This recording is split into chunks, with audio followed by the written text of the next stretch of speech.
दोस्तों, हमारे देश भारत के तमिलनाडु राज्य में एक देवता अरावन की पूजा की जाती है।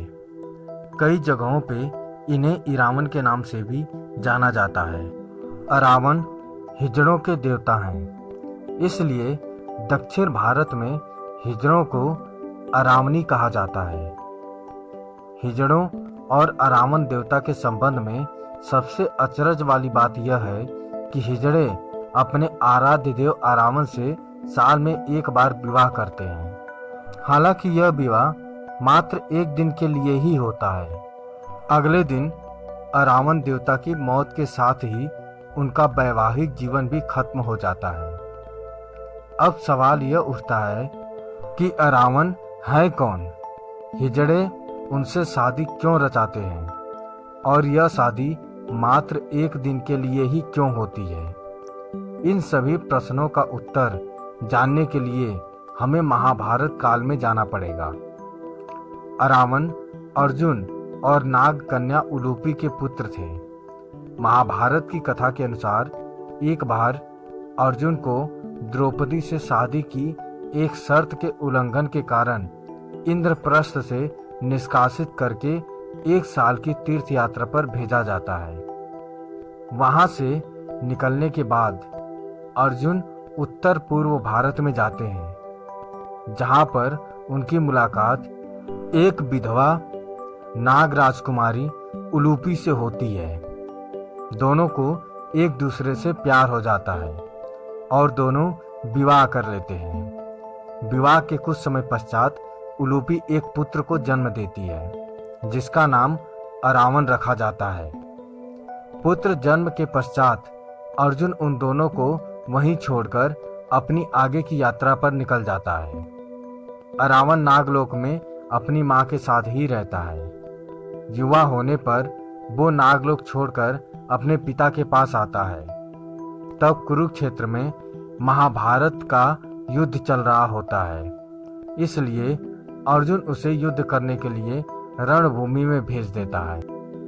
महाभारत युद्ध में एक समय ऐसा आता है जब पांडवों को अपनी जीत के लिए मां काली के चरणों में स्वैच्छिक नरबलि हेतु एक राजकुमार की जरूरत पड़ती है। जब कोई भी राजकुमार आगे नहीं आता है तो अरावन खुद को स्वैच्छिक नरबलि हेतु प्रस्तुत करता है, लेकिन वो शर्त रखता है कि वो अविवाहित नहीं मरेगा।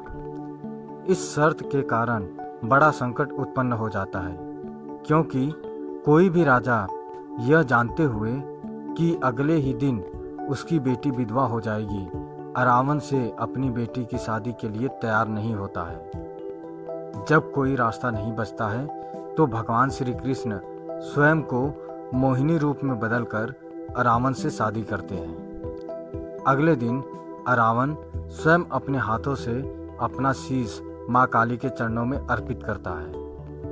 अरावन की मृत्यु के पश्चात श्री कृष्ण उसी मोहिनी रूप में काफी देर तक उसकी मृत्यु का विलाप भी करते हैं। अब चूंकि श्री कृष्ण पुरुष होते हुए स्त्री रूप में अरावन से शादी रचाते हैं, इसलिए किन्नर जो कि स्त्री रूप में पुरुष माने जाते हैं भी अरावन से एक रात की शादी रचाते हैं और उन्हें अपना आराध्य देव मानते हैं। वैसे तो अब तमिलनाडु के कई हिस्सों में भगवान अरावन के मंदिर बन चुके हैं, पर इनका सबसे प्राचीन और मुख्य मंदिर विल्लुपुरम जिले के कुवागम गांव में है, जो कूथन डावर मंदिर के नाम से जाना जाता है। इस मंदिर में भगवान अरावन के केवल शीश की पूजा की जाती है, ठीक वैसे ही जैसे कि राजस्थान के खाटू श्याम जी में बर्बरिक के शीश की पूजा की जाती है। कुवागम गांव में हर साल तमिल नव वर्ष की पहली पूर्णिमा को 18 दिनों तक चलने वाले उत्सव की शुरुआत होती है। इस उत्सव में पूरे भारतवर्ष और आसपास के देशों से किन्नर इकट्ठा होते हैं। पहले 16 दिन मधुर गीतों पर खूब नाच गान होता है।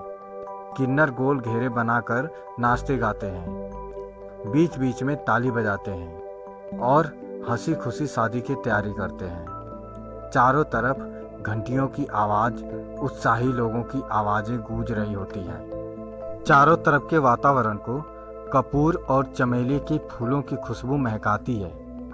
17वें दिन पुरोहित द्वारा विशेष पूजा होती है और अरावन देवता को नारियल चढ़ाया जाता है।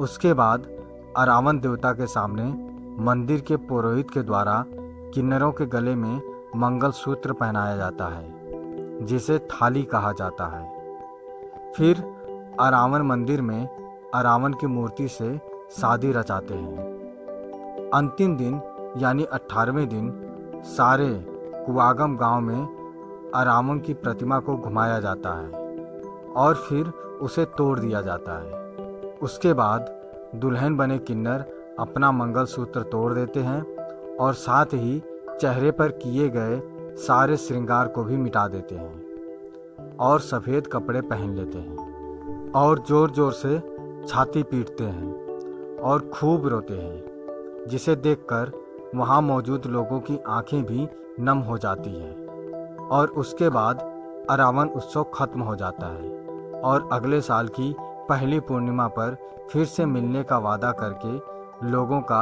अपने अपने घर को जाने का कार्यक्रम शुरू हो जाता है।